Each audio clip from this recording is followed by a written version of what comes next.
बेटा जुबैर, ये लो। जुबैर, ये कितनी उंगलियां हैं? भाई इसको क्या मालूम, इसके अब्बू से पूछेंगे, इससे तो कम दिखाई देता है। यार मैंने कितनी बार कहा कि मेरे वाले साहब का मजाक ना उड़ाया करो। अब तुम्हारे बाबा की आंख ऐसी है तो हमारे क्या कसूर।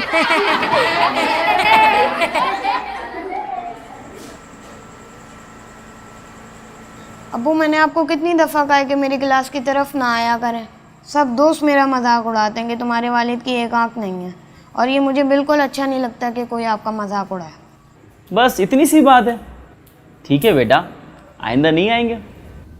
वालिद ने बेटे की मजबूरी को देखते हुए फैसला किया कि आइंदा वो उसके दोस्तों के सामने उसके रूबरू जाने से गुरेज करेंगे। लेकिन जैसे जैसे वक्त आगे बढ़ रहा था, जुबैर जिंदगी में कामयाबियां हासिल करता जा रहा था। उसका ये खौफ बढ़ता जा रहा था कि उसके वालिद की वजह से लोग मजाक ना उड़ाएं। जुबैर जिंदगी में कामयाबियां समेटता हुआ जब शादीशुदा जिंदगी की तरफ जाने का सोचने लगा, तो बाप की कुजी उसके लिए एहसास कमतरी का बायस बनती जा रही थी, जिसके बाद उसने शादी से कबल ही बाप से अलहदगी का फैसला किया। खैरत बेटा, कहीं जा रहे हैं क्या? जी। कुछ बताया भी नहीं है, यूं ही चुपचाप।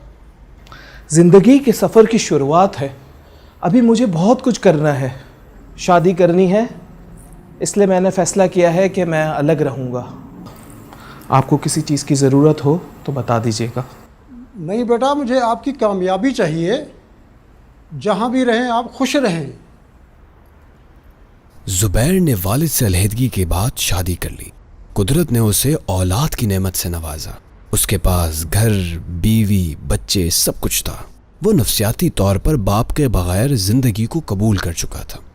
लेकिन उसका वालिद अक्सर व बेशतर दूर से ही सही, लेकिन अपने बेटे को देखता, पोते पोतियों को देखता और खुश होता। वक्त गुजर गया। एक रोज उसके वालिद ने सोचा कि वो बेटे से मिले और अपनी जमा पूंजी उसके हवाले कर दे, और वो वहां जा पहुंचा। जाओ बेटा, दरवाजा खोलो, देखो कौन है।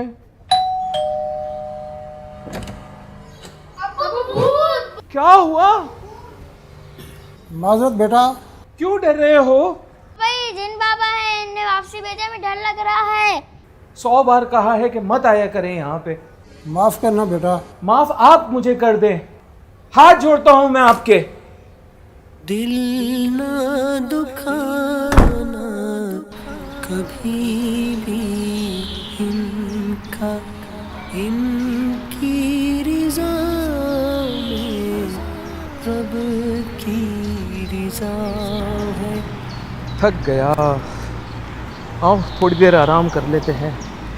बाबा आपके साथ कितना मज़ा आता है। हाँ, बाबा साथ हों तो मज़ा तो आता है। लेकिन बाबा आपके बाबा तो आपके साथ नहीं है, तो आप कैसे मजा आते हैं?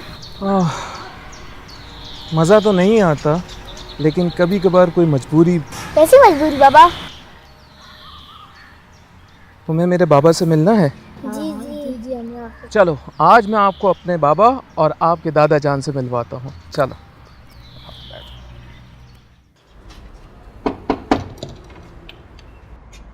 बाबा, मेरा मतलब है शरीफ साहब हैं घर पे? तुम जुबैर हो ना? शरीफ साहब का इंतकाल हुए तो 6 माह हो गए। क्या कह रहे हैं? जो है वही कह रहा हूँ। उन्होंने मकान के कागजात और एक ख़त दिया था और कहा था कि कभी तुम आओ तो ये मैं तुम्हें दे दूँ, वरना ये घर किसी मस्जिद को डोनेट कर देना। आइए मैं आपको फ़ाइल दे दूँ। तेरी उंगली थाम के चलता था,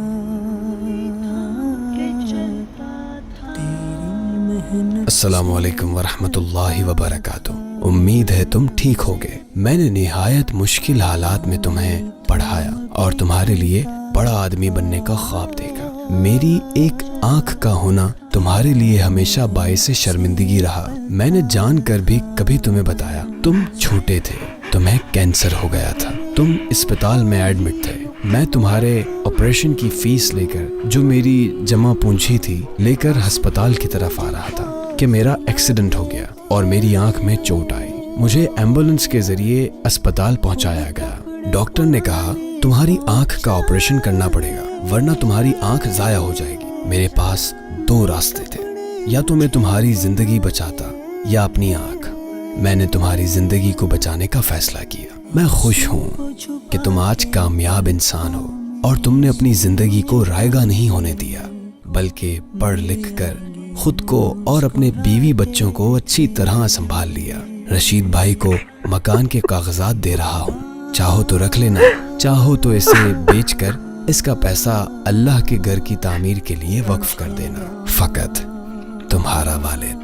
चाचा, ये फाइल आप अपने पास रखें और इसे बेच के इसकी रकम किसी मस्जिद में डोनेट कर दीजिएगा और मुझे मेरे बाबा की कब्र बताएं। दूसरों का मजाक उड़ाना हमारा मामूल बनता रहा है, जबकि कुरान मजीद फुरकान हमीद में अल्लाह ताला ने इरशाद फरमाया, मर्द दूसरे मर्दों पर ना हंसें, हो सकता है कि वो उन हंसने वालों से बेहतर हों, और ना औरतें दूसरे औरतों पर हंसें, हो सकता है कि वो उन हंसने वालियों से बेहतर हों, और आपस में किसी को ताना ना दो। जबकि वालिदैन की इताअत और हुकूक के बारे में तो कुरान और हदीस में मुतअद्दिद बार कहा गया, और तुम्हारे रब ने हुक्म फरमाया कि उसके सिवा किसी की इबादत ना करो और माँ बाप के साथ अच्छा सलूक करो। अगर तेरे सामने उनमें से कोई एक या दोनों बुढ़ापे को पहुंच जाएं, तो उनसे उफ तक ना कहना और उन्हें ना झड़कना और उनसे खूबसूरत नरम बात कहना।